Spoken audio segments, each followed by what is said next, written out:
Mona Lisa చిత్రాన్ని గీసినోడు ఎవడైనా ఈ పాలసీస అందాన్ని చూడనే లేదు ఇంకా ఏ లాభం.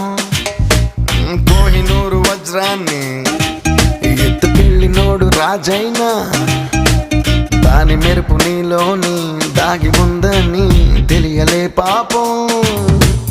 ఎంతలా నువ్వు పుట్టుకొస్తే నేను మాత్రమెంతని పొగిడి పాడగలను. తెలుగు భాషలో నాకు తెలిసిన పదాలు అన్ని కుమ్మరించి ఇంత రాసినాను. సిరివెన్నెల మూటలా వేటూరి పాటలా ముద్దుగున్నావే మరదలా.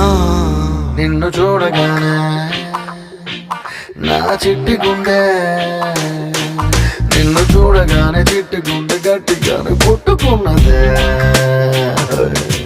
అదేమిటే నిన్ను చూడకుంటే రెండు